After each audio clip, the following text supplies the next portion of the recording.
أعوذ بالله من الشيطان اللعين الرجيم بسم الله الرحمن الرحيم الحمد لله رب العالمين والعاقبة للمتقين والجنة للمؤمنين والنار للمنافقين الحمد لله الذي جعلنا من المتمسكين بولاية علي بن أبي طالب وأولاده المعصومين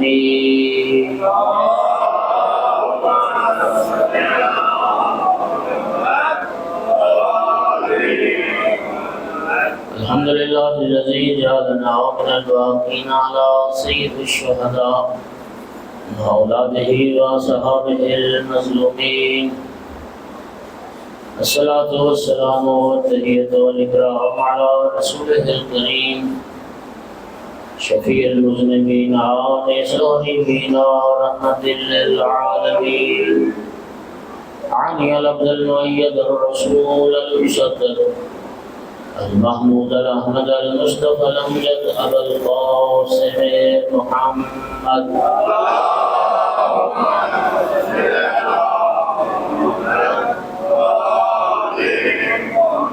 ثم الصلاة والسلام والتحية والإكرام على أهل الطيبين الطاهرين المعصومين المنتجبين المنتخبين المظلومين واللعنة الدائمة على أعدائهم الملعونين من يوم عداوتهم إلى قيام يوم الدين وبعد يوم الدين أما بعد فقال سبحانه وتعالى في كتابه المجيد بسم الله الرحمن الرحيم قل لا أسألكم عليه أجرا إلا المودة في القربى ومن يقترف حسنة نزد له فيها حسنا إن الله غفور شكور صلوات صاحب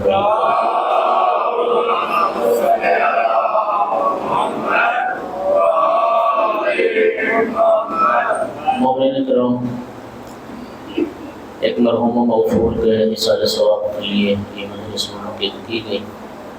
مرحوم غلام حر کریم اللہ مرحوم کے درجات بلند فرمائے، سارے میرا گناہ معاف فرمائے اور مرحوم کو کربلا والوں کی شفاعت نصیب کرے، محمد و آل محمد علیہ السلام کی شفاعت سے بہرمند فرمائے۔ میں نے آیت مودت تلاوت کی ہے اور آیت مودت ہر مومن کے دل پر نقش ہے۔ ارشاد پروردگار ہے قل لا اسألکم علیہ اجرا الا المودۃ فی القربى۔ اس آیت کی شان نزول میں لکھا ہے کہ کچھ لوگوں نے نبی کریم کو مال دنیا کی صورت میں تبلیغ دین پر اجر دینا چاہا۔ نبی کریم نے سکوت اختیار فرمایا تو اللہ رب العزت نے یہ آیت مجیدہ نازل کی۔ ارشاد ہوا میرا محبوب ان لوگوں سے کہہ دیجیے کہ میں اس تبلیغ دین پر تم سے کوئی اجر نہیں مانگتا سوائے قرابت داروں کی محبت۔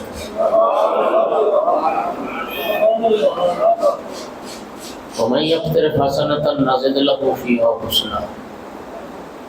اور اللہ فرماتا ہے کہ جو شخص یہ نیکی کمائے گا، کون سی نیکی؟ فی القربا سے مودت والی۔ جو یہ مودت والی نیکی کسب کرے گا نزد لہ فیہا حسنا، ہم اس کے حسن میں اضافہ کریں۔ اس کے بعد فرماتے ہیں ان اللہ غفور شکور، تحقیق اللہ بخشنے والا بھی ہے اور وہ شکور قدردان ہے۔ یہ جو قرآن پاک میں آیات کے لفظوں کی ترتیب ہوتی ہے نا، اس ترتیب میں بھی ایک حکمت پوشیدہ ہوتی ہے، ایک پیغام ہوتا ہے۔ آیت مودت اس طرح قرآن پاک کی یہ آیت ہے یا ایھا الذین آمنوا اتقوا اللہ وکونوا مع الصادقین، اے ایمان والو متقی بنو، تقوی الہی اختیار کرو اور سچوں کے ساتھ ہو۔ تو اللہ تعالیٰ نے اتقوا اللہ پہلے کیوں فرمایا ہے اور کونوا مع الصادقین بعد کیوں فرمایا ہے؟ توجہ ہوگی ذرا۔ یوں بھی تو کہا جا سکتا کہ سچوں کے ساتھ ہو جاؤ اور متقی بنو، نہیں، فرماتا ہے پہلے متقی بنو پھر سچوں کے ساتھ ہو جاؤ۔ تو اس ترتیب میں حکمت ہے۔ اللہ رب العزت کائنات کو یہ سمجھا رہا ہے سچوں کا ساتھ دے وہی سکتا ہے جو متقی ہو۔ پہلے متقی بنو پھر تمہارے اندر سچوں کا ساتھ دینے کی صلاحیت پیدا ہوگی۔ ایک غیر متقی شخص، ایک فاسق و فاجر شخص، ایک نافرمان شخص تو کبھی سچوں کا ساتھی نہیں ہو سکتا۔ اچھا، اسی طرح اس آیت مودت میں اللہ رب العزت نے فی القربا کی مودت کا سوال پہلے کیا، اپنے غفور اور شکور ہونے کا ذکر بعد میں۔ توجہ ہو گئے؟ الحمدللہ سارے متوجہ ہو گئے۔ اللہ رب العزت اپنے بندوں کو یہی بتا رہے، یاد رکھو میں بخشنے والا بھی ہوں، غفور ہوں، بہت بڑا بخشنے والا، اور میں شکور بھی ہوں، میں قدردان بھی ہوں۔ لیکن یاد رکھو مجھے وہی بندے غفور اور شکور پائیں گے جو فی القربا سے محبت والا اجر ادا کریں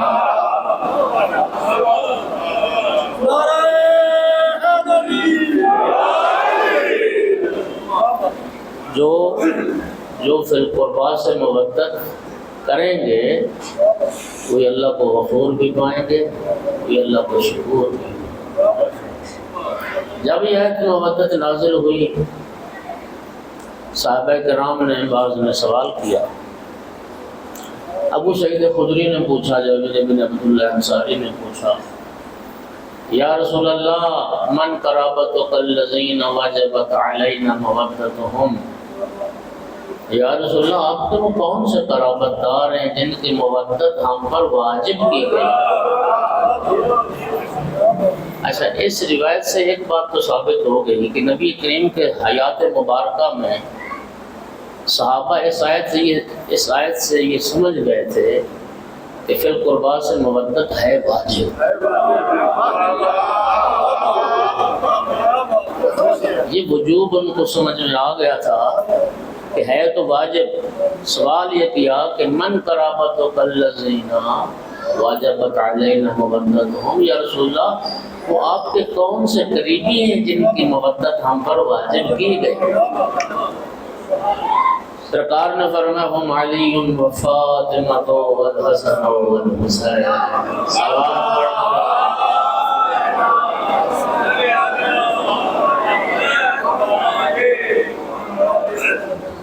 امام شافعی اکثر ذکر آتا ہے، ان کا کلام بھی بہت سارا ہے مدح اہل بیت میں۔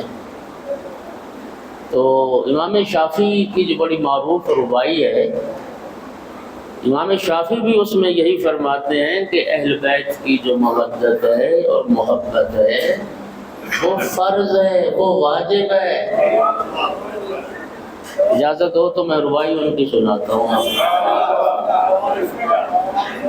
اچھا، ربائی سے پہلے ان کا ایک شعر سن لو۔ امام شافعی کا یہ شعر ہے، ان کان رفضا حب آل محمد فلیشہد الثقلان انی رافض۔ امام شافعی کہتے تھے اگر آل محمد کی محبت کا نام رفض ہے تو جن و انس گواہ بن جاؤ میں رافض ہوں۔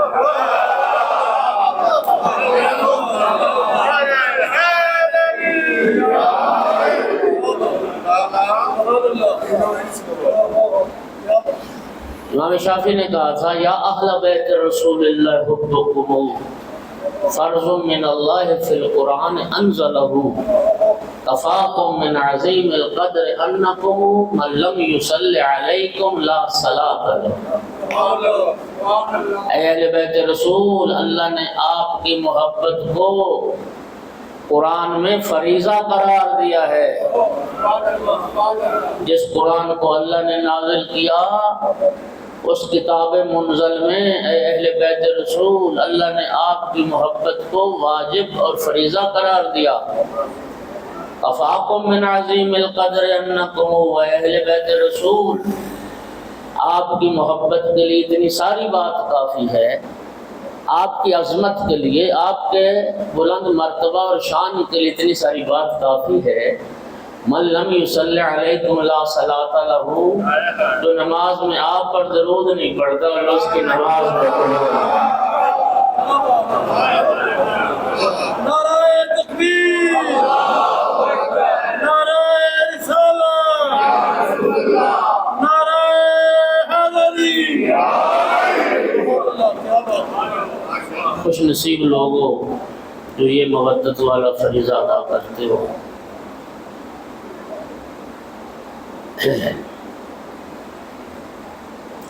یہ مودت آل رسول، یہ محبت اہل بیت، یہ بڑا قیمتی گوہر ہے۔ حضرت عبداللہ ابن عباس نے عالم خواب میں جناب سلیمان محمدی کو دیکھا۔ بڑی خوبصورت روایت ہے، یعنی دونوں صحابی ہیں، ایک صحابی نے دوسرے صحابی کو خواب میں دیکھا، جناب سلمان کو خواب میں دیکھا کہ جناب سلمان جنت کے محلات میں، سر پہ یاقوت سرخ کا تاج ہے، جنتی حلے زیب تن ہیں۔ اور ابن عباس خواب میں پوچھتے ہیں یا سلمان بما نلت ما نلتا، سلمان یہ بتاؤ اس منزل پر کیسے پہنچے؟ جناب سلمان نے فوراً کہا بحب علی ابن ابی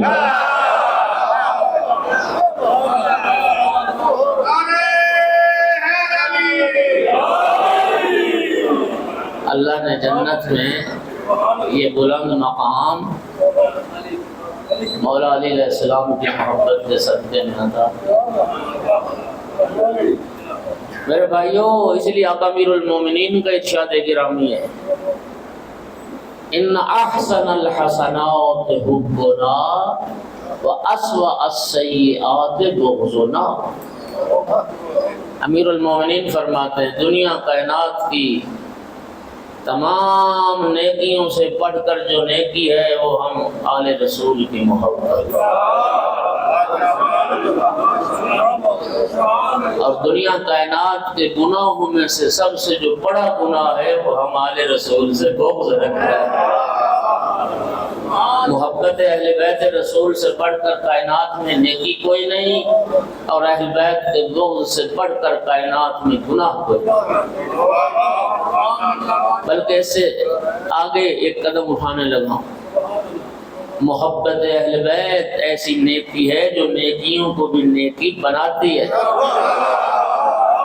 خدا کی قسم دنیا جن کو نیکیاں سمجھتی ہے، نیکیاں گناہ بن جائیں اگر آل رسول کی محبت نہ ہو۔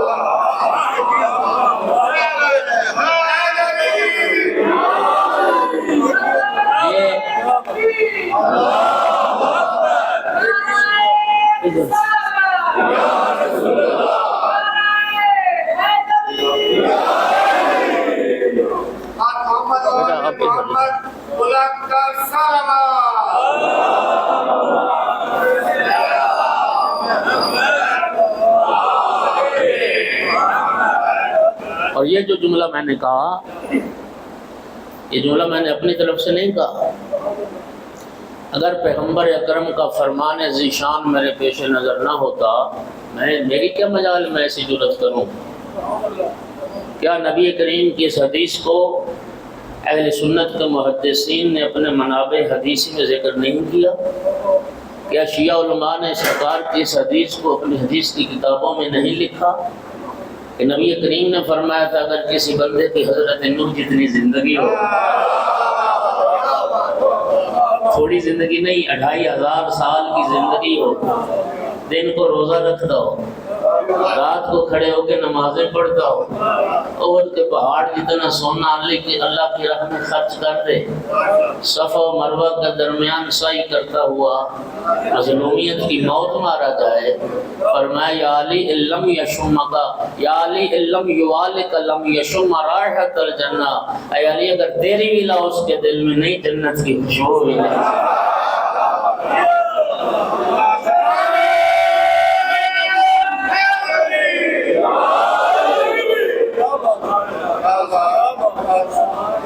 نیکیاں گناہ بن جائیں اگر آل رسول کی محبت نو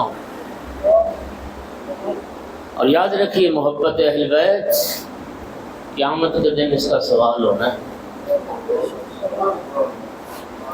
دوستو، ایک مرحوم کے چہلم کی مناسبت سے یہ مجلس ہے، تو خدا کے لیے مرنا سب نے ہے، موت کو یاد کیا کرو اور یاد رکھو کہ ایک دن قبر میں جانا ہے۔ کوئی شک ہے؟ حق ہے۔ نبی کریم صلی اللہ علیہ وآلہ وسلم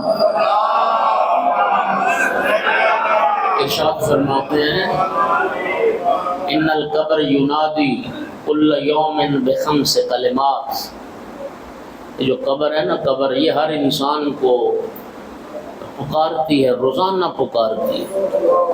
ہمارے پاس سننے والے کان نہیں، ہم قبر کی آواز کو سن نہیں سکتے، ورنہ نبی کریم کا، رسول صادق کا ارشاد ہے کہ قبر پکارتی اور 5 باتیں کرتی ہے، ہر بندے کو پکار کے کہتی ہے تمشی علی ظہری و مسیرک فی بطنی، آج میری پشت پہ چل رہا ہے، کل تجھے میرے اندر آنا، آج میری پشت پہ چل رہا ہے تو کل تجھے میرے تفرح علی ظہری و تحزن فی بطنی، آج میری پشت پر تو بڑا خوش رہ رہا ہے، کل میرے اندر آ کے تو دکھی ہوگا، میرے اندر آ کے تو غمزدہ ہوگا۔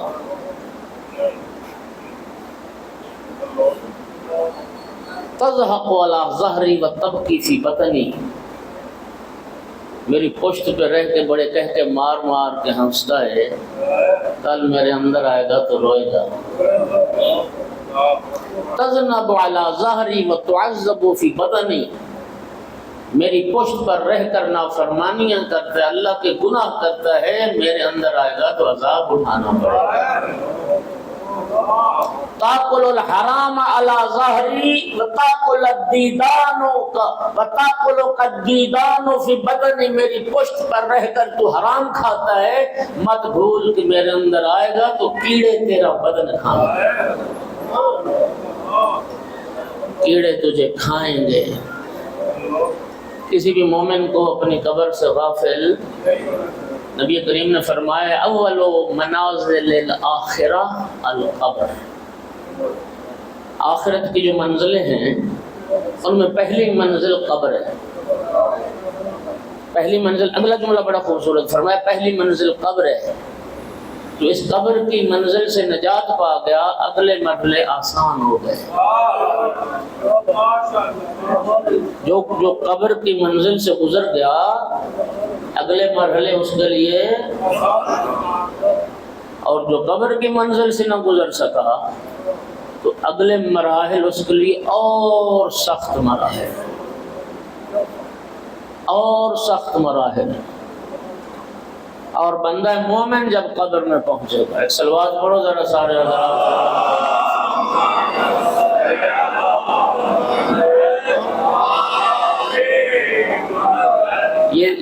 یہ حدیث تو تھی نا جھنجھوڑنے والی، اب امید دلانے والا فرمان سنو۔ بندہ مومن قبر میں جائے گا، 5 نور اس کی قبر میں ظاہر ہو، ایک دائیں طرف سے، ایک بائیں طرف سے، ایک سرہانے کی طرف سے، ایک پاؤں کی طرف سے، اور ایک نور اس کے چہرے پر۔ دائیں طرف والا نور اس مومن کی مدد کے لیے آئے قبر میں، تو کون ہے؟ کہے گا میں تیری نماز ہوں،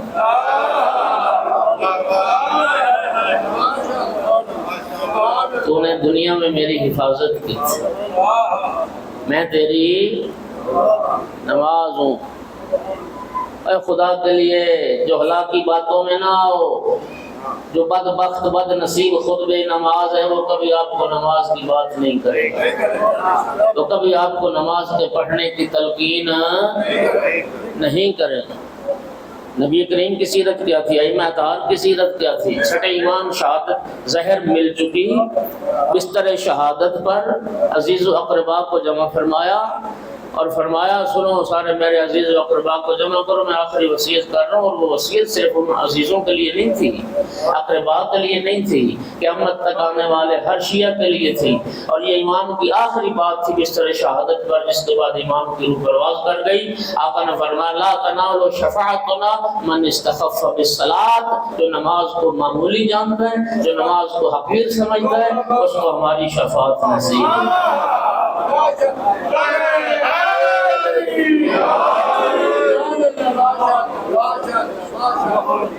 یہ نماز مومن کی حفاظت میں آیا ہوں، دائیں طرف سے عذاب نہیں آئے گا، یہ نور نماز والا نور حفاظت کر، بائیں طرف والا نور میں تیری زکوٰۃ ہوں، توجہ، سر کی طرف والا نور میں تیرا روزہ ہوں، پاؤں کی طرف والا نور میں تیرا حج ہوں۔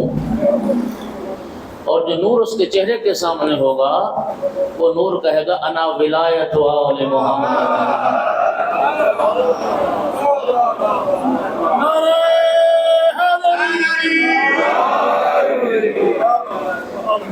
میں حدیث کا ذمہ دار ہوں، اگر یہ حدیث میں لفظ نہ ہو تو میں مجرم ہوں۔ یہ جو محمد و آل محمد علیہ السلام کی ولایت کا نور ہے، یہ نور باقی چار انوار سے کہے گا گھبراؤ نہیں، اگر تمہارے اندر کوئی کمی رہ گئی میں ہوں اس کمی کو پورا کروں۔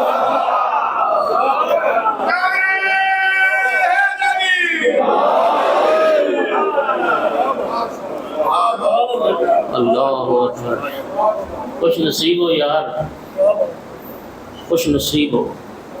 تین ہستیوں کا جن کا روایات میں تذکرہ ہے، تین ہستیاں آپ اکثر سنتے ہو، مولا علی علیہ السلام آتے ہیں قبر میں،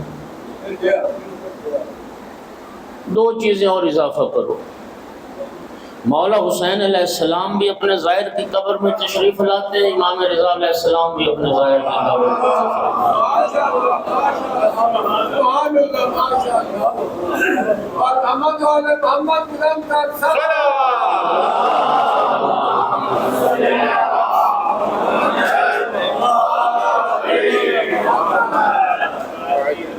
توجہ ہے میرے بھائیو، بڑی قیمتی چیز ہے یہ محبت و مودت۔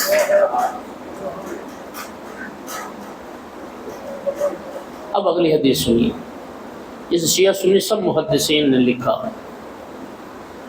کہ جب حشر بپا ہوگا، یہ ہے برزخ کا زمانہ، یہ ہے مرنے سے لے کے اور قیامت کے دن اٹھنے تک، یہ برزخ کا زمانہ ہے۔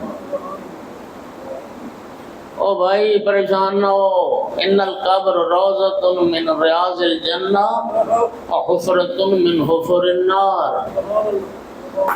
آقا کی حدیث ہے، قبر یا جنت کے باغات میں سے ایک باغ ہے یا جہنم کے گڑھوں میں سے ایک گڑھ ہے۔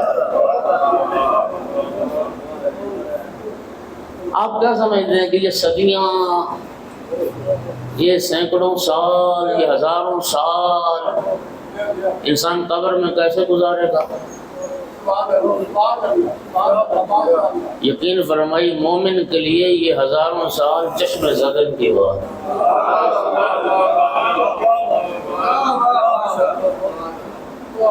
جو نعمتوں میں رہتا ہو وہ ٹائم گزرتے پتہ ہی نہیں چلتا۔ سور پھونکا جائے گا، حشر بپا ہوگا۔ نبی مکرم ارشاد فرماتے ہیں لا تزول قدم عبد یوم القیامہ حتی یسأل عن اربع۔ محشر بپا ہوگا، نبی کریم ارشاد فرماتے ہیں لوگ قبروں سے اٹھائے جائیں گے، کوئی بندہ اپنے قدموں کو حرکت نہیں دے سکے گا جب تک چار سوالوں کا جواب۔ سوالات قبر میں بھی ہونے ہیں۔ قبر کے سوالات اور حشر کے سوالات میں ایک بنیادی فرق ہے۔ جو قبر کے سوالات ہیں وہ عقیدے کے بارے ہیں، جو حشر کے سوالات ہیں وہ عمل کے بارے ہیں۔ اس لیے امام صادق علیہ السلام نے فرمایا نا عقیدہ بڑا اہم ہے، قبر سے گزر گئے تو اگلی منزلیں آسان ہو جائیں گی۔ نہیں سمجھ آئی؟ قبر میں، ہاں جی، قبر میں بھی سوالات ہونے ہیں، وہ تو اللہ مہربان اتنا اس نے اپنے حبیب کے ذریعے پرچے آؤٹ کر دی۔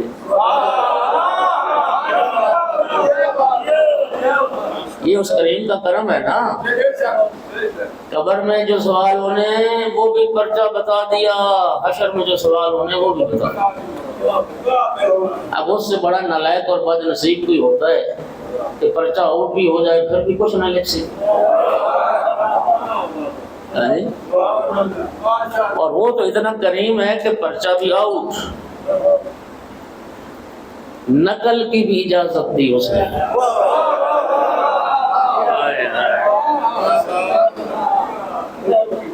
لیکن یاد رکھو نقل کرو اس کی جس کو اپنا پرچہ صحیح حل کرنے کا یقین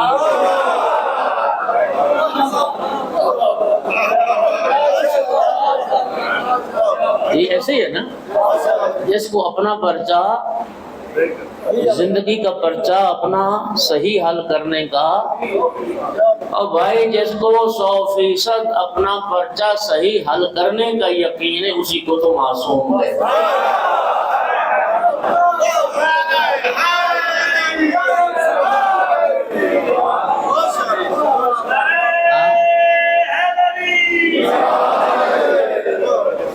جنہیں اپنا پرچہ صحیح حل کرنے کا یقین،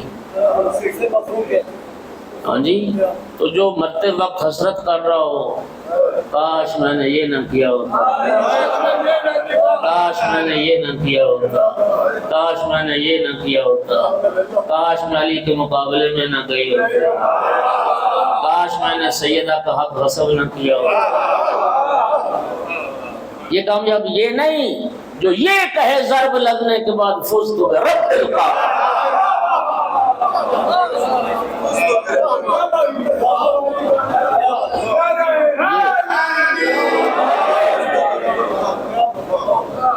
رب کعبہ کی قسم کامیاب، رب کعبہ کی قسم کامیاب۔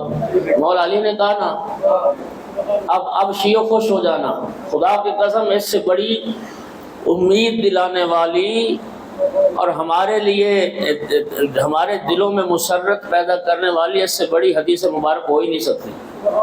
مولا علی نے کہا تھا نا کہ میں کامیاب ہو گیا، اس سے پہلے رسول نے فرمایا تھا یا علی انت و شیعتک هم الفائزون، یا علی تو بھی کامیاب ہے، تیرے شیعہ بھی کامیاب ہے۔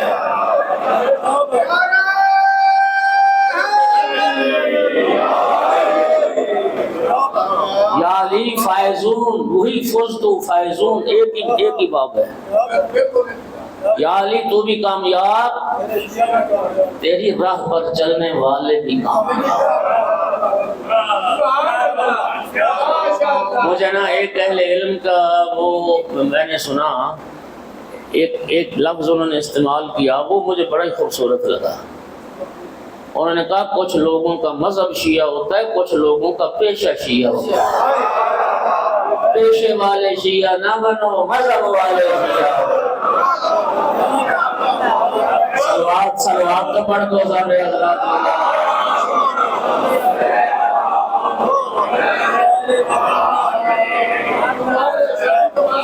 توجہ ہو گئی حضرات؟ یا علی انت و شیعتک، تیری راہ پر جو چلنے والے، جو آپ کی پیروی کرنے والے۔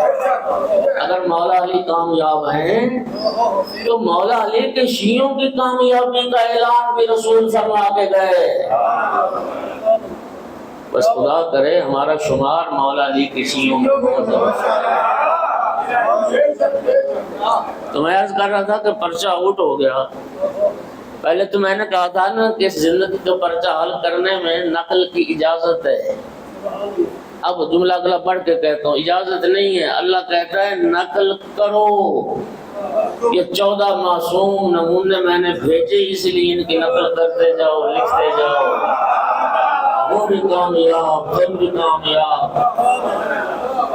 اب اسی چیز کو میں سرکار کی دوسری حدیث پہ بیان کرنے لگا۔ کیا فرمایا رسول اللہ نے؟ ماسل اہل بیتی کمثل سفینۃ نوح من راکبھا نجا ومن تخلف عنہا ضل فغارق وهوى۔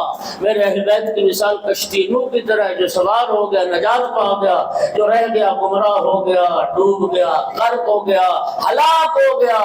اور میرے بھائیوں ممکن نہیں انسان کشتی پہ سوار ہو جائے، پھر جب سوار ہو جائے گا جہاں کشتی پہنچے گی سوار وہیں پہنچے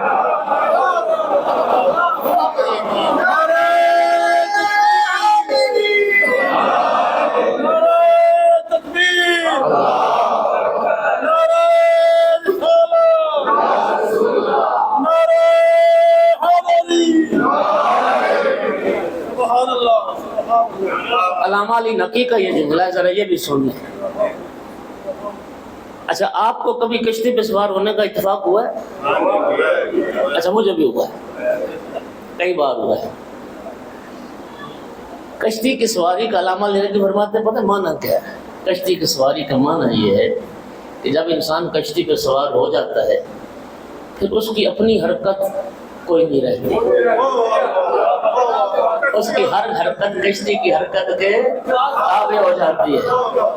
کشتی مشرق جا رہی ہے سوار مشرق جا رہا ہے، کشتی مغرب جا رہی ہے سوار مغرب جا رہا ہے، کشتی شمال سوار شمال، کشتی جنوب شمال سوار بھی جنوب کی طرف، اس کی اپنی حرکت کوئی نہیں رہ جاتی۔ اہل بیت کے سفینے میں سوار ہونے کا معنی یہ اپنی ہر حرکت کو آل رسول کے تابع کر دو، جہاں آل رسول پہنچیں گے وہیں پہ۔ اب پھر اگلی سرکار کی حدیث پڑھتا ہوں، فرائض السنتین میں اہل سنت کی بڑی حدیث کی معتبر کتاب ہے۔ نبی کریم نے ارشاد فرمایا تھا، الا ومن احب الحسن والحسین واباہما وامہما کان معی فی درجۃ یوم القیامہ۔ فرمایا سنو، جو میرے بیٹے حسن اور حسین سے محبت کرے گا، ان کی پاک ماں سیدہ طاہرہ سے محبت کرے گا، ان کے پاک بابا علی امیر المومنین علیہ الصلوۃ والسلام سے محبت کرے گا، قیامت کے دن جنت میں اسی مقام پر ہوگا جس مقام پر میں مصطفیٰ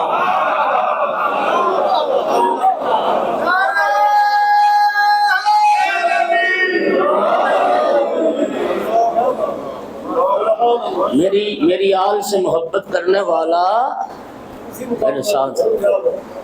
اور یہ آقا کی حدیث ہے، المرء مع من احب، انسان کا حشر نشر بھی اسی کے ساتھ ہوگا جس کے ساتھ ہو محبت کرتا ہے۔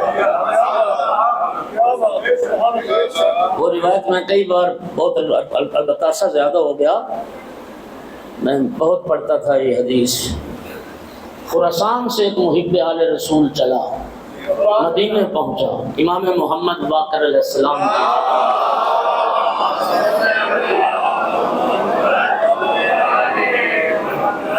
دور دراز کا سفر کر کے آیا تھا، تو کہاں خراسان کہاں مدینہ، پاؤں پھٹ چکے تھے، قدموں سے خون رس رہا تھا۔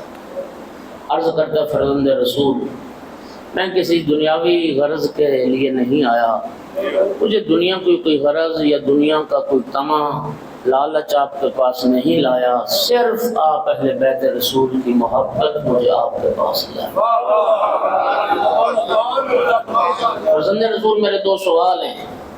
پہلا سوال یہ ہے کہ آپ کی محبت کا مقام کیا ہے، اور دوسرا سوال ہے کہ آپ کی محبت کا فائدہ کیا ہے۔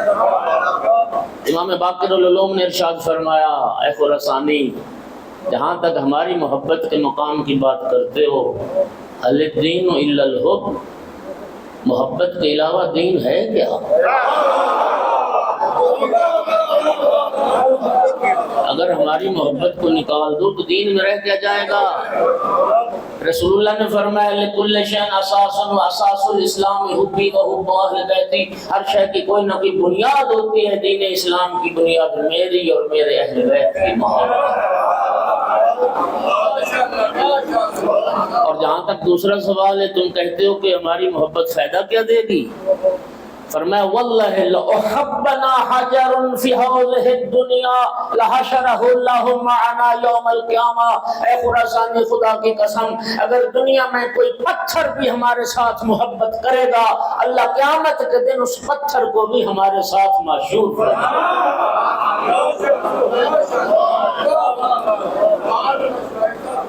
توجہ ہو رہی ہے؟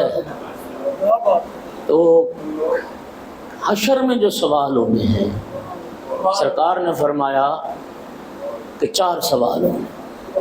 کوئی بندہ قدموں کو حرکت نہیں دے سکے گا جب تک ان 4 سوالوں کا جواب۔ پہلا سوال سننا جوان ماشاءاللہ کافی تعداد میں بیٹھے ہیں، اللہ نظر بد سے بچائے، یہ عقیدت، یہ محبت سلامت رہے، یہ جذبے سلامت رہے۔ پہلا سوال عن عمرہ فیما افناہ، اللہ تعالیٰ پوچھے گا میں نے جو زندگی دی تھی کہاں فنا کر کے آئے ہو؟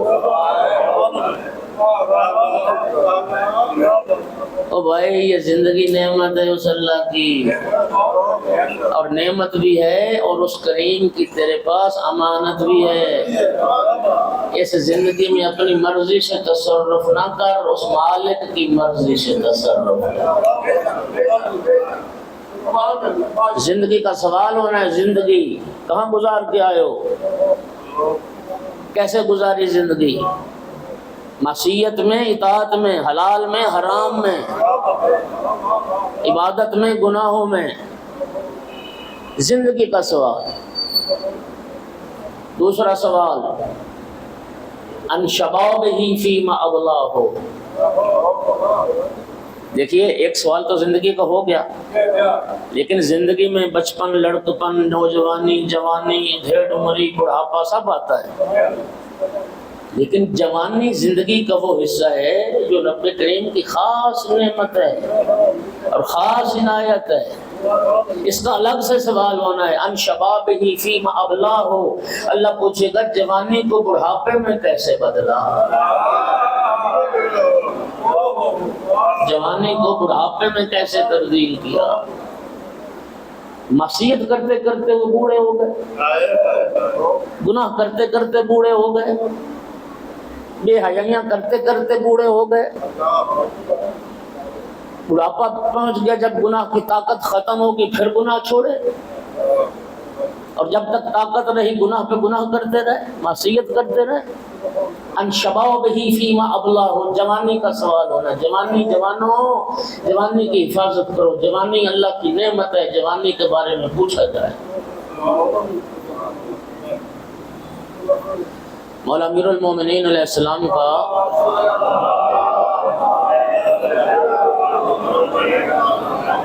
دیوان علی میں مولا کے 2 شعر ذرا سنیے، جوانی۔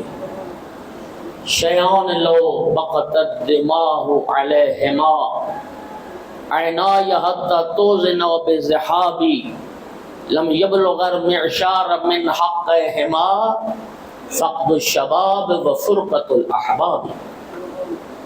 اور امیر المومنین فرماتے 2 چیزیں ایسی ہیں کہ میری آنکھیں ان پر روئیں اور اتنا روئیں کہ میری بینائی چلی جائے۔ 2 چیزیں ایسی ہیں کہ جن پر میں رو رو کے اندھا ہو جاؤں، ان 2 چیزوں کا عشر عشیر حق ادا نہیں ہو سکتا، 10واں حصہ بھی حق ادا نہیں ہو سکتا۔ آقا کون سی وہ 2 چیزیں؟ فرمایا فقد الشباب و فرقت الاحباب، جوانی کا چلا جانا، مخلص دوستوں کا بچھڑ جانا۔ جوانی کا چلا جانا، مخلص دوستوں کا بچھڑ جانا۔ یہ جوانی سدا تو نہیں رہتی نا، تو کیا ہے کہ جی سدا نہ باغی بول بول بولن، سدا نہ باغ بہارن، یہ جوانی بھی سدا نہیں رہتی۔ اغتنموا، امیر المومنین فرماتے اغتنموا فرص الخیر فإنها تمر مر السحاب، غنیمت کے لمحات، فرصت کے جو لمحات ہوتے ہیں ان کو غنیمت جانو، فرصت کو غنیمت سمجھو، یہ وقت بھی اس تیزی سے گزر جائے گا جس طرح بادل آ کے گزر جائے گا، فرصتیں گزر جائیں۔ پہلا سوال زندگی کہاں گزار کے آئے، دوسرا سوال جوانی کہاں گزاری، کیا بتائیں گے؟ ساری جوانی نیٹ پہ بیٹھ بیٹھ واہیاتی دیکھ دیکھ کے، بے غیرتی کو دیکھ دیکھ کے، فلمیں، ڈرامے، اور کیا بتائیں؟ خوش نصیب ہوں گے وہ جوان جو کہیں گے پروردگار تیری اطاعت میں، تیرے رسول کی فرما برداری میں، اہل بیت رسول کی تابع داری میں، مظلوم کربلا کی آزاداری، رزق حلال کمانے میں، ماں باپ کی تابع داری میں خوش نصیب ہوں گے وہ جوان۔ تیسرا سوال ان مالہ، مال کے بارے، اور مال کے بارے میں دو سوال ہے، من این اکتسبہ وفیما انفقہ، دو سوال ہے، کمایا کہاں سے اور خرچ کہاں پر کیا۔ اس سوال سے سمجھیں دوست میرے بھائیوں، دین اسلام میں انسان آزاد نہیں ہے کہ جہاں سے چاہے کمائے اور جہاں چاہے خرچ کرے۔ اسلام کہتا ہے تیرا مقصد بھی حلال ہو، تیرا مصرف بھی حلال ہو۔ اسلام نہ حرام کمانے کی اجازت دیتا ہے، نہ حرام پر خرچ کرنے کی اجازت دیتا ہے۔ او بھائی، رزق حرام کمانا بھی گناہ ہے اور حرام پر حلال رزق خرچ کرنا بھی گناہ ہے۔ تم کیا سمجھتے ہو جہاں سے چاہوں ملاوٹ سے کمائی، سود کی کمائی، دھوکہ دے کے کمائی، رشوت کی کمائی، نجائز منافع خوری کی کمائی، کیا سمجھتے ہو یتیم کا حق کھا گیا، بیوہ کا حق کھا گیا، کسی مظلوم کے حق پر ڈاکہ ڈالا، کوئی پوچھنے والا نہیں؟ نہیں نہیں نہیں نہیں نہیں۔ ممکن ہے دنیا میں تجھے کوئی نہ پوچھے، لیکن رسول اللہ فرما رہے ہیں قبر سے اٹھو گے تو پہلا سوال ہے کہاں سے کمایا تھا، اور پھر دوسرا سوال ہے کہ خرچ کہاں پر کیا۔ مت سمجھے میرا کوئی دوست، میرا محترم، میرا بھائی، تو ارب پتی ہو، تو لینڈ لارڈ ہو، تیرے بچے یورپ میں ہوں، تیرے بچے امریکہ سے ڈالر بھیج رہے ہوں، تو اتنا بے لگام نہیں ہے اور اتنا آزاد نہیں ہے کہ وہ کمائی اپنی مرضی سے خرچ کرے، اور تجھے یہ کہنے کا بھی حق نہیں ہے کہ کوئی مجھ سے کیوں پوچھے۔ تو مسلمان ہے تو تجھ سے پوچھا جائے گا۔ مت سمجھے میری کمائی ہے، میری اولاد نے بھیجے، میرے بھائیوں نے پیسے بھیجے، میں نے آپ نے کمائے، اب میں چاہے تو شادی پہ کنجریاں بلا لوں، اب چاہے تو ڈھول والوں پہ اپنی دولت نچھاور کر دوں، اب چاہے تو ناچنے والوں کی جیبیں بھر دوں، تیری حلال کی کمائی حرام پہ خرچ کر رہا ہے، کس نے اجازت دی؟ اللہ کا دین، اللہ کے رسول، مذہب اہل بیت۔ نہیں سمجھے بات؟ شراب پی کے آ جاؤں میں، عیاشی اور بدماشی میں لٹا دوں اپنا پیسہ، نشے میں اور اس خدا نخواستہ ان کاموں میں برباد کر دوں اپنی رقم؟ نہیں، تو مسلمان ہے۔ یہ شہادت گئے الفت میں قدم رکھنا ہے، لوگ آزاد، یہ شہادت گاہ الفت میں قدم رکھنا ہے، لوگ آسان سمجھتے ہیں مسلمان ہونا۔ اسلام کیا؟ اسلام ہم کیا سمجھتے ہیں؟ اسلام کیا؟ لا الہ الا اللہ محمد رسول اللہ علی ولی اللہ پڑھ لیا، کلمہ پڑھ لیا، بندہ مسلمان ہو گیا۔ مولا امیر المومنین سے یہی سوال کیا گیا، نہج البلاغہ اٹھائیے، آقا سے پوچھا گیا یا امیر المومنین اسلام کیا ہے؟ پہلا اسلام کی ساری تعریف نہیں، پہلا جملہ الاسلام هو التسلیم، فرمایا اسلام خدا، رسول، امام کے حکم کے سامنے سر جھکانے کا نام ہے۔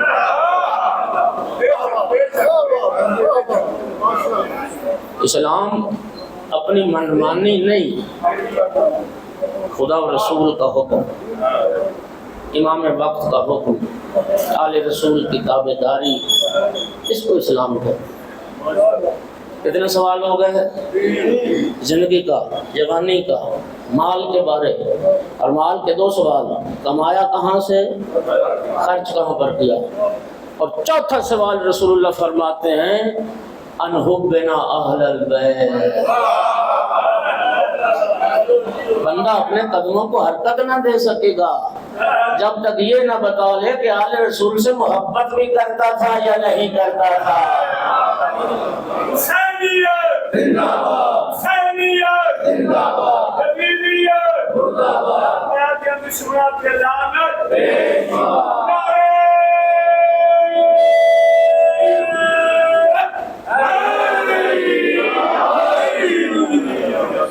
اچھا یہ تو ہوگی حدیث. اب میں پڑھنے لگا ہوں آیت قرآن.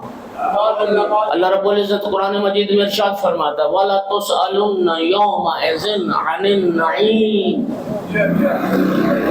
بڑی موقت کلام ہے. لام تاکید کی، نون تاکید کی، نون تاکید ثقیلہ.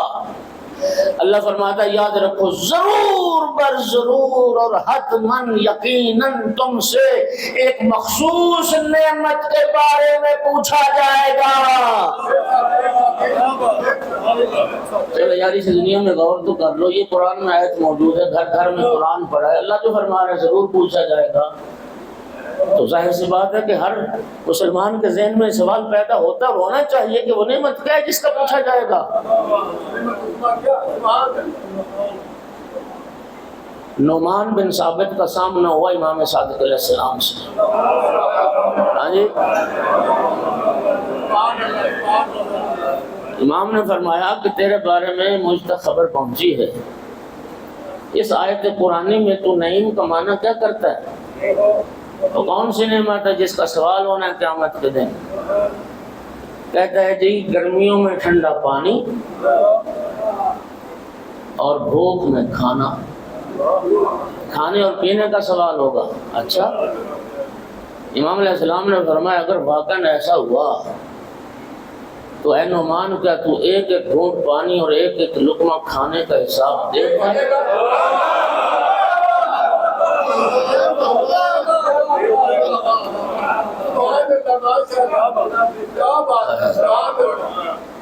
اچھا، امام نے اگلی جو بات کی وہ بڑی خوبصورت. امام علیہ السلام نے فرمایا نعمان یہ بتا تم کسی کا مہمان بنے، تیرا میزبان تمہیں کھلائے اور پلائے، اور پھر جب تو رخصت ہونے لگے تو اس سے اپنے کھلانے پلانے کا روٹی پانی کا حساب مانگ لے. تیرا میزبان تجھ سے حساب مانگ لے تو کیا رائے قائم کرے گا ایسے میزبان کے بارے؟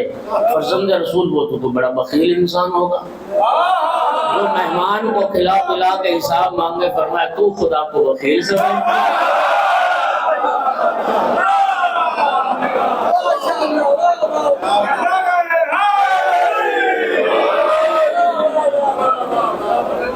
جو خدا کو بخیل سمجھتا ہے. کھانے پینے کا سوال نہیں ہے، وہ نعیم یہ روٹی پانی نہیں ہے. فرزند رسول وہ نعیم کیا ہے؟ وہ فرمایا ہماری محبت ہے.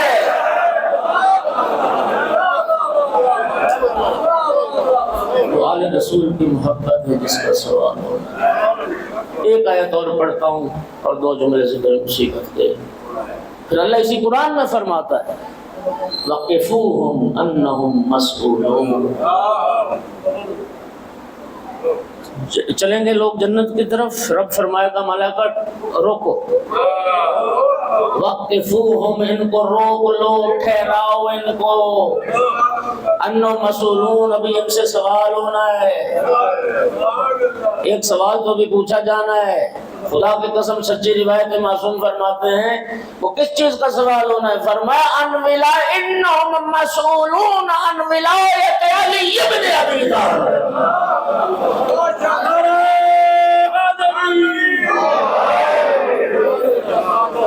وہ سوال مولا علی کی ولایت پر ہونا ہے کہ رسول اللہ کے بعد علی کو مولا مانتے تھے یا نہیں مانتے تھے؟ رسول اللہ کی حکمرانی کے بعد مولا علی کو حاکم مانتے تھے یا نہیں مانتے تھے؟ توجہ، بس آپ کا حسن سماعت، آپ کا ذوق جو ہے نا خدا کی قسم کا مال ہے. میں تھوڑا سا پڑھنا چاہتا تھا، آپ کی محبت میں نے مجھے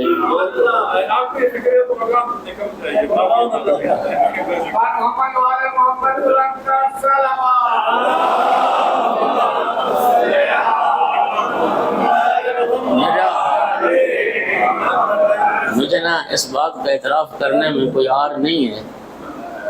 آپ کی محبت زیادہ ہے، میرا علم تھوڑا ہے. ایک ذکر زیادہ. صلوات ایک اور پڑھ دے سارے.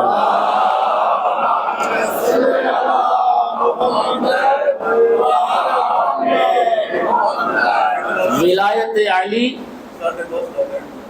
اچھا جی، کیونکہ حاجی صاحب عشر کے بانی ہیں نا جی، فتح کی والا، تو انہوں نے مجھے کہا ہے کہ میں اعلان کروں. ویسے تو آپ سب کو الحمدللہ کئی سالوں سے چل رہا ہے، معلوم ہے. تو انشاءاللہ 10:30 بجے صبح، اور یہ آپ جانتے ہیں کہ 10:30 کا مطلب 10:30 ہی ہے. وہاں یہ نہیں ہوتا کہ 10:30 کا اعلان کر کے 11 بجا دیں، نہیں، ایسا نہیں ہوتا. 10:30 کا مطلب 10:30 ہی ہوتا ہے. آپ نے شفقت یہ کرنی ہے کہ 10:30 بجے سے پہلے وہاں موجود ہونا ہے. آپ کا 1 منٹ وہاں ضائع نہیں کیا جاتا، یہ بات آپ کو پتہ ہے. اور اگلی التماس میری ذاتی بھی ہے کہ کم از کم 1 محرم کو اپنی حاضری یقینی بنائیں. سارے احباب آئیں اور اپنے احباب کو بھی لائیں، کیونکہ ہر بندے کے نا کچھ دوستوں کے بھی آگے وہ بنے ہوئے ہیں نا، واٹس ایپ گروپ بنے ہوئے ہیں. تو یہ پیغام محبت ہے، میرا پیغام محبت ہے جہاں تک پہنچے. تو زیادہ سے زیادہ ذکر سید الشہداء، شہیدان کربلا کا تذکرہ، آل رسول کا تذکرہ. تو الحمدللہ محرم کی تو کہیں کمی نہیں ہوتی، مجالس اتنی زیادہ ہوتی ہیں. یہ آپ سب دوستوں کا پیار ہے، آپ کی محبت ہے. میں آپ کا ذاتی طور پر تہ دل سے شکر گزار ہوں. آپ تشریف لاتے ہیں، ہمارا امان اور حوصلہ بڑھاتے ہیں. تو انشاءاللہ 10:30 بجے سے پہلے آپ نے وہاں پہنچنا ہے، اور 1 محرم سے اپنی حاضری کو یقینی بنانا ہے، اور اکیلے نہیں آنا، اپنے اہل و عیال سمیت آنا ہے. ایک صلوات پڑھ دو سارے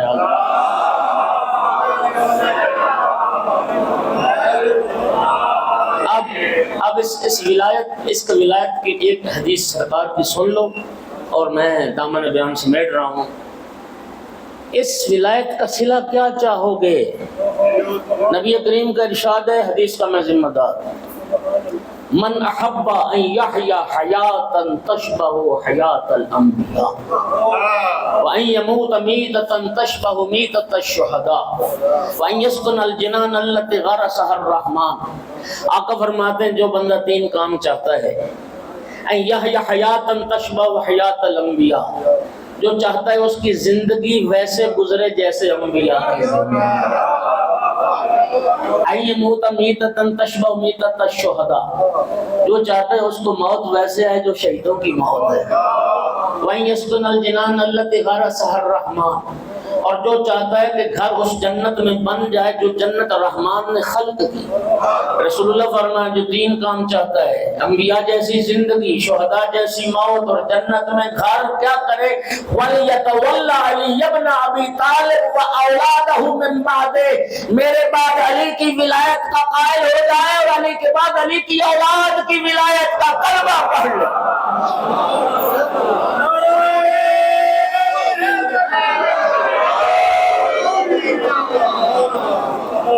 جو امیر المومنین اور اولاد امیر المومنین کی ولایت کا قائل ہو جائے، زندگی انبیاء جیسی، موت شہداء جیسی، گھر جنت میں بن جائے.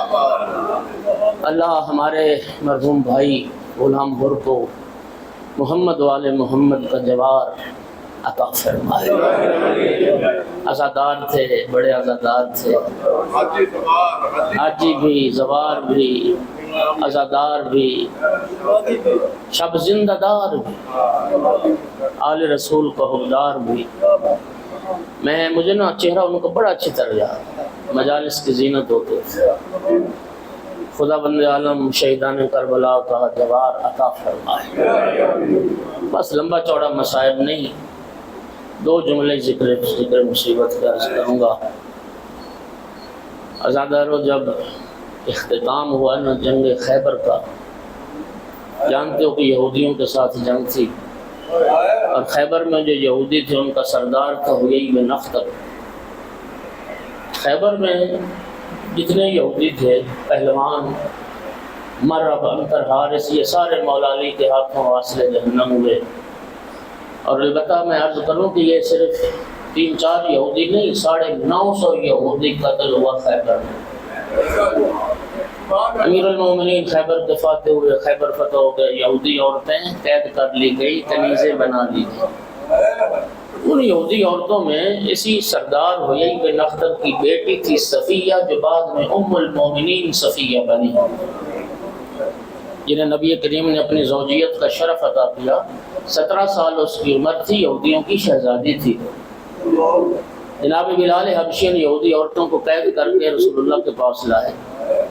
نبی کریم کی جب نگاہ پڑی نا صفیہ پر، دیکھا کہ رو رو کے اس کی آنکھیں سرخ ہیں، چہرہ اس کا زخمی، اس کی حالت غیر ہے۔ نبی کریم نے صفیہ سے پوچھا تمہاری حالت غیر ہے، کسی مسلمان نے کوئی زیادتی تو نہیں کی؟ کہتے نہیں اللہ کے رسول، کسی مسلمان نے مجھے کچھ نہیں کہا۔ جناب بلال کی طرف اشارہ کر کے کہتے یہ شخص جو مجھے قید کر کے لایا، اس نے مجھے وہاں سے گزارا ہے جہاں میرے بھائیوں کی لاشیں پڑی تھی۔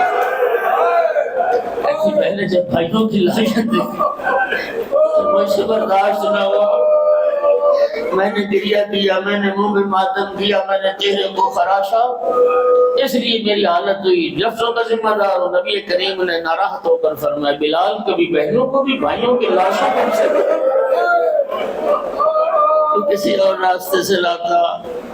میں عرض کروں گا یا رسول اللہ، خیبر میں ایک یہودی کی بیٹی کا بھائیوں کی لاشوں سے گزرنا گوارا نہ ہوا، یا رسول اللہ 11 محرم کربلا میں ہوتے ہیں، یا رسول اللہ آپ کی بیٹیاں تھیں جنہیں بھائیوں کی لاشوں پر سے گزارا گیا، اور جب بے گور و کفن لاشا بھائی کا دیکھا پھر علی کی بیٹی نے اونٹ بیٹھنے کا بھی انتظار نہیں کیا، آئی بھائی کی لاش پر، رسول کی بیٹی رسول کے بیٹے کی لاش اور کھڑے ہو کے کہتی تھی انت آخر حسین، میرا بھائی حسین تو ہے، آپ ابن ام زہرا، میری ماں زہرا کا جایا حسین تو ہے۔ رخ پھر کے مدینہ کی طرف نانا کو خطاب کر کے کہتے تھے یا جدہ صلی علیہ ملائکۃ السماء، نانا آپ پہ تو آسمان کے فرشتے درود پڑھتے تھے، آذا حسین بالعراء، یہ آپ کا حسین ہے جو خاک کربلا پر موجود، مقطع الاعضاء، جس کے اعضاء قطع کر دیے گئے، مسلوب